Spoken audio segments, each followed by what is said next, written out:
Hello, hello. So today I'm going to go through the process of how to wood burn a spruce tree from beginning to end. Was asked that by a viewer, so we'll go through it for you.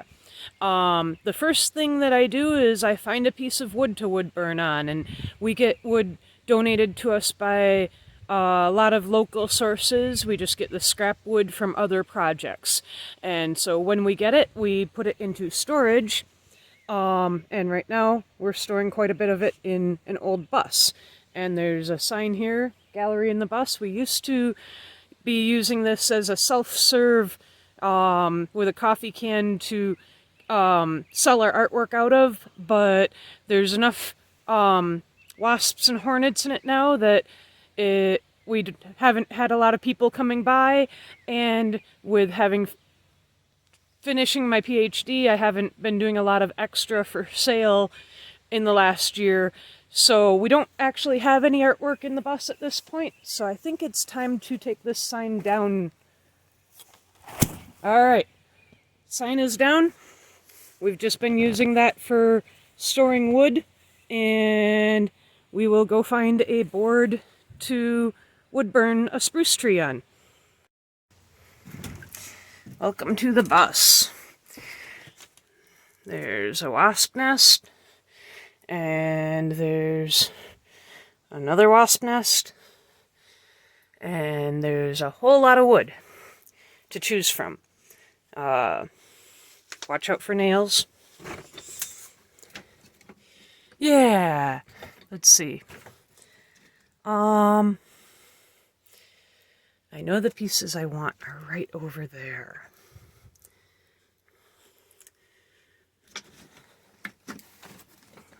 Down and under the wasps. And the last spruce tree I wood burned is on one of these boards. So it was three-dimensional. It wrapped around three sides of the wood. This is laminate. So it has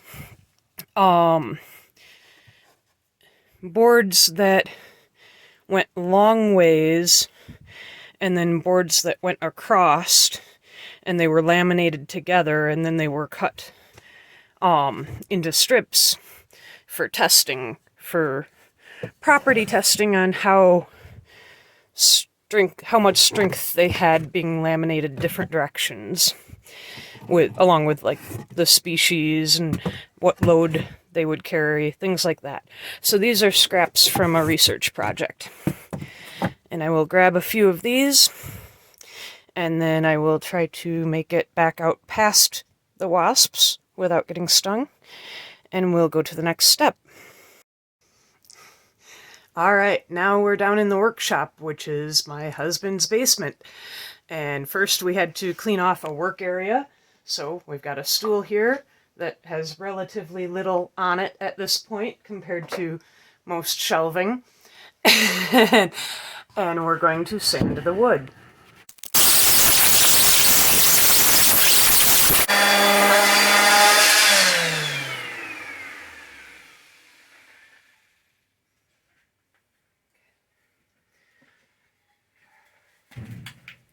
Now we've got two very nice smooth boards, or relatively so, because this is a video. We're going to call that good. And how much you sand and how smooth you want it, totally up to you. What grit sandpaper you start with depends on how rough they are to begin with. So that's your judgment call. I did a PhD in it. Results will be published soon, and kind of surprising on sanding, surface preparation, but they're sanded, they're smooth, they're clean, they're ready to wood burn. So once you get your boards sanded, then you need to find the image that you're going to put on them. So today we're talking about a spruce tree. So we go out and we find a spruce tree. But that won't work. That won't work very well because it's a nice, beautiful, big, healthy tree. And if you're doing a silhouette of a tree on a really long, narrow board, almost everything's going to be black. This is a beautiful yard tree, but it doesn't work well for the board we have, and it doesn't have that character that people look for in artwork. So we need to find a really scraggly, scrawny one full of character and turmoil to draw from, not a big, healthy, pretty one like this. Alright, so we're driving along and I see several spruce trees here, and there's a really scraggly one right there that looks like we could probably use it. So let's pull in here. That's kind of a neat looking one over there. Check this out. And look at that. That's a nice, tall, scraggly looking spruce tree there. Alright, let's work from that. So I worked my way around the spruce tree and found the angle that I like. I'm not going to do the elm tree next to it. I'll just leave that out and focus my drawing on the spruce tree itself. It gets a little bit messy up at the top, but I can make up some parts. No one will know the difference other than you, but that can just be our secret. So I got my location, I got my tree, and now we're going to use my mobile studio. So we get set up here. There we go. And I'm a minimalist. That piece of metal back there, it fell off from somewhere down there. Not needed. We're all good. So I'm gonna get set up and start drawing a tree. So I'm thinking what you need is you need a pencil and an eraser. Mainly a pencil, sometimes an eraser.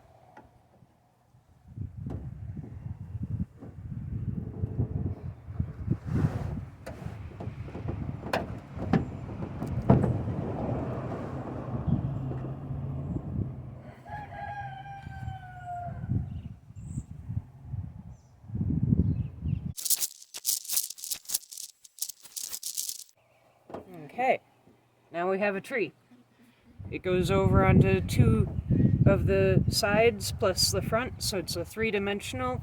Hang it on the wall, look at it as you walk by. We've got our tree sketched out.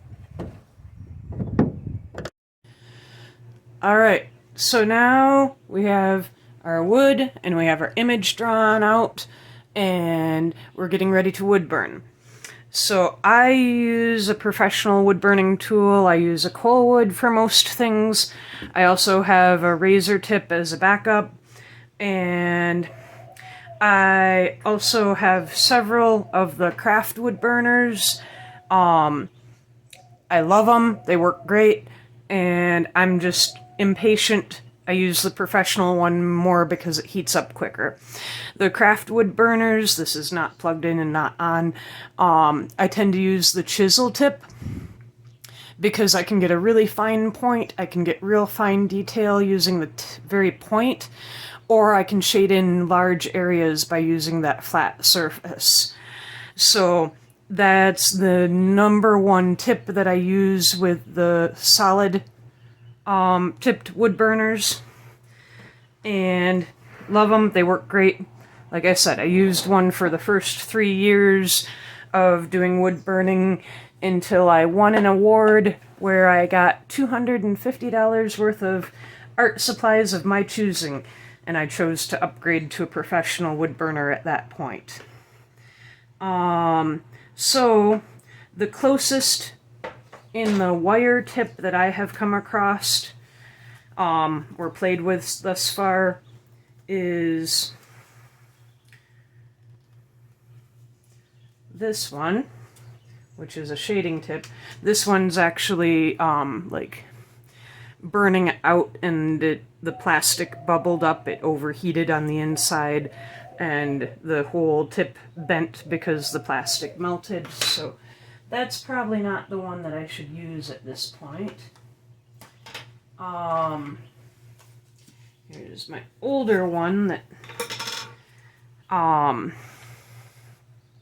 so this works pretty close to the chisel tip.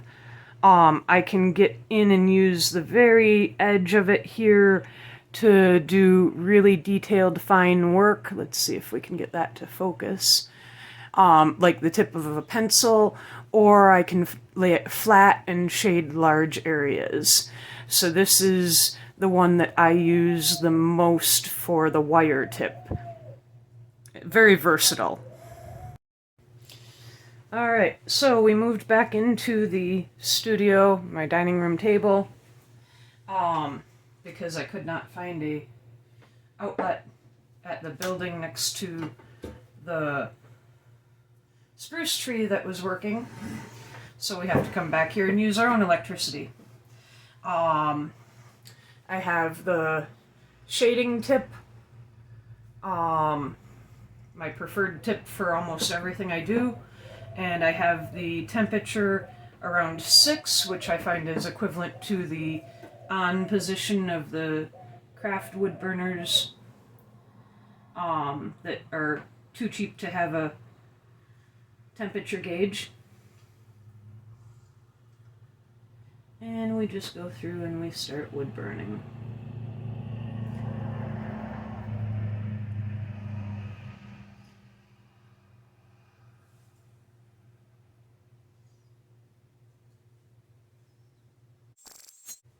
So I'm just basically following the lines I made when I sketched out the tree, and I'm making up a little bit more detail as I go along, but for the most part, I'm just following the sketch that I did from life directly on the board.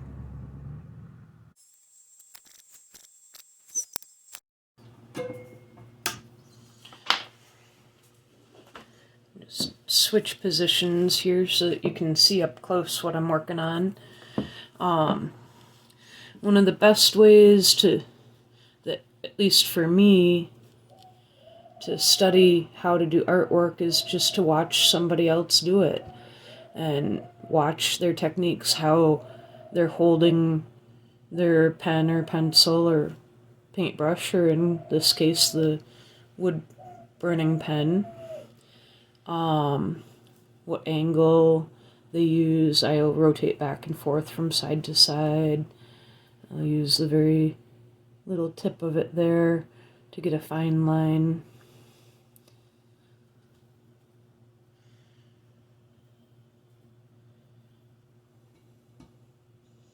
Don't chew the cords.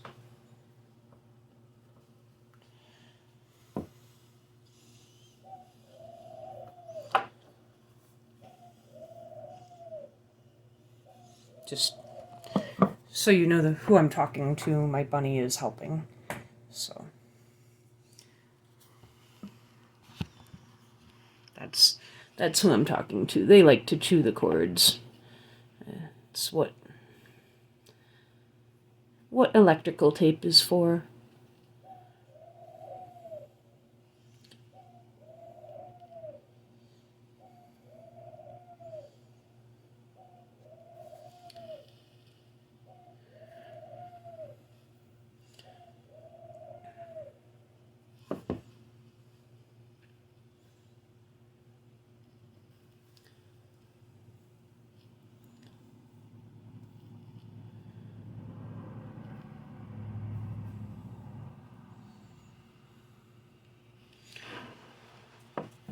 So you can see I'm just filling in. I'm making a silhouette of the tree. So I sketched the outline. Now I just fill it in black.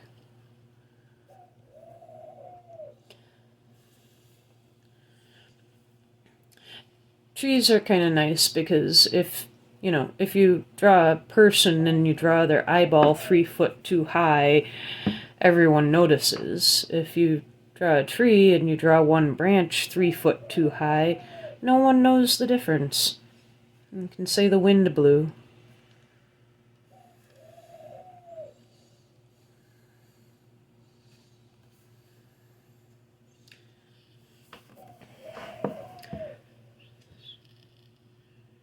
See, I use the very point there, like a pencil point. Do that out. And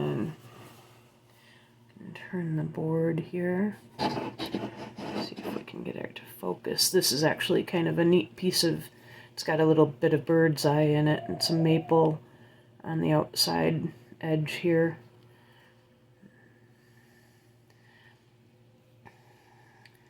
Birdseye is technically it's a defect in the wood, but it's part of the wood grain, and it makes these little dimpling in the wood, and is kind of special and unique and pricey if you actually are trying to buy it.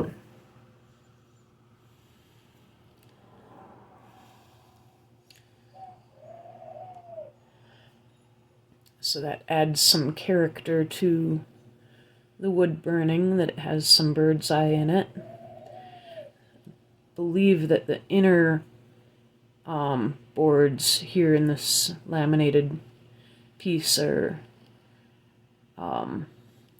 white pine, I think. They could be a spruce. It's always neat when you can, like, do a spruce on a spruce.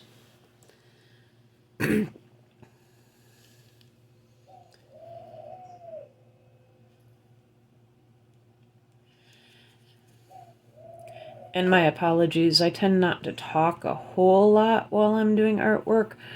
Talking uses the opposite side of your brain as doing artwork. So if I am talking, like now, I rarely am paying any attention to what I'm actually talking about. So don't hold me to anything that I say here.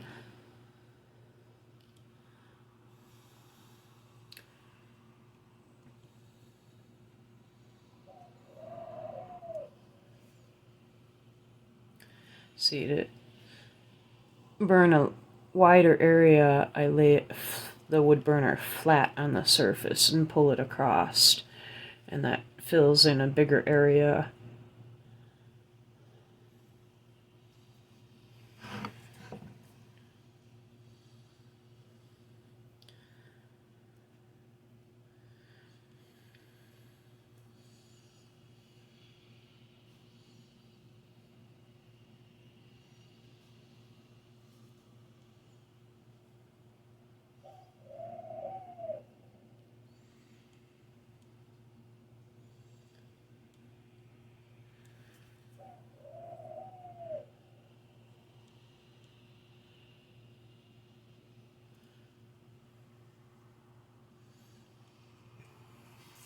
These are also kind of fun just because they're not terribly detailed.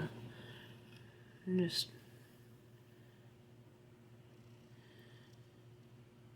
I mean, you can get intricate, but it's not like trying to do a lot of different tonal values for shading, like on faces and skin, or textures like clothing.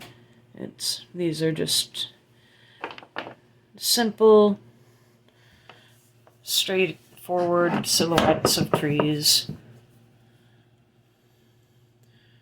So you just follow your outline and burn them black.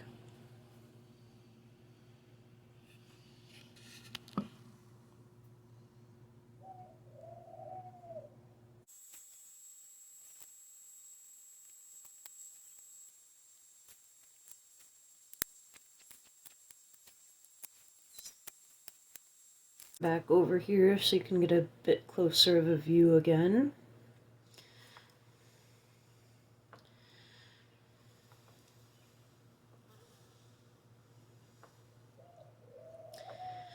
I don't have any one set template for a tree.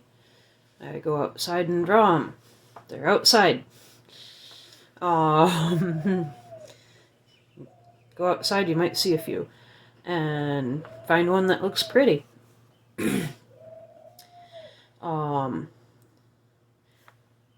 And I guess the biggest trick, and I don't even really consider it a trick here, is turning my scribble marks into a beautiful tree.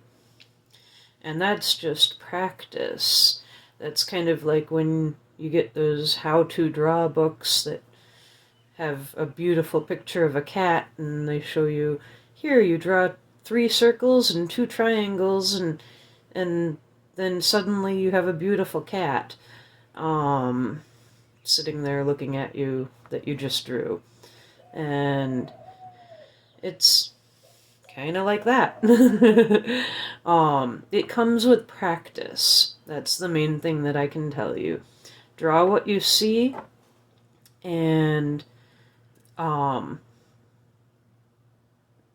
practice, practice, practice. I carry a drawing notebook with me everywhere I go, and I have been doing that since I was in 6th grade. I have kept a drawing notebook, and if I'm at the laundromat doing laundry, I will draw washers and dryers and the houseplants they have sitting on top of it. If I'm out in the middle of the woods, I will draw trees and bushes and grass and plants, whatever's around me. That really truly is, if I'm sitting in a car, I will draw the person that's driving the car, or else I'll draw the keys that I have in my pocket. Just always keep drawing, practice that hand-eye coordination of getting what you see on paper, and then you have reference material, so careful there, bunny. That Tyrannosaurus Rex will get you. So if it's a rainy day out, I can go back to my sketchbook and pull out some drawings that I've done of trees and work from them onto a board. But every board is different, because we use primarily scrap wood. Every board is a different size, different shape, different type of wood, and if you have one set pattern, it's very, very hard to transpose that to fit on different size pieces of wood, and it takes away the time from drawing, from doing actual drawing, to try to, computer manipulate the size and proportion to fit on your wood and whatnot. And I just find it much, much more fun and pleasurable for me to just go outside and draw. And yes, you're a good bunny. And there's so many things out there in the real world that are wonderful that I'd like to share. The beauty that we have. It's very inspirational to draw from life rather than on a computer all the time. So that's what I do, and that way I can adjust it to whatever size board I happen to be working on.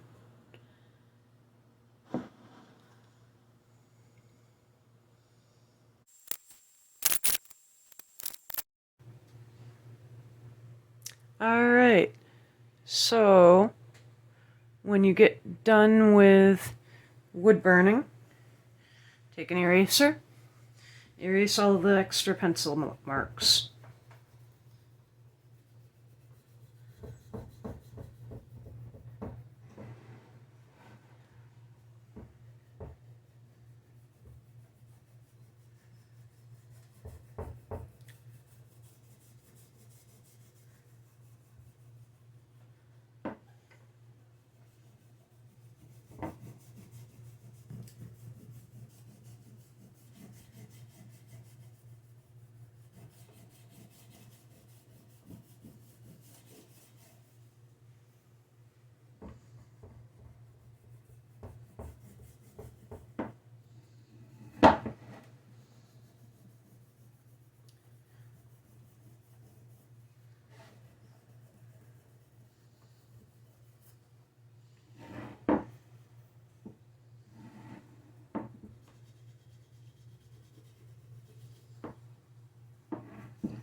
there you go. Wood burning of a beautiful little tree. So I hope you've enjoyed this. It's been fun. And let's give a little bit of credit to Thumper here for helping out. She's been a very good girl. Yes, you have. Yes, you have. Yes, you have. Really, truly hope you enjoyed this. Hope you learned something. Hope you're inspired to go outdoors, do some artwork. I'd always love to see what you do. Have a good one.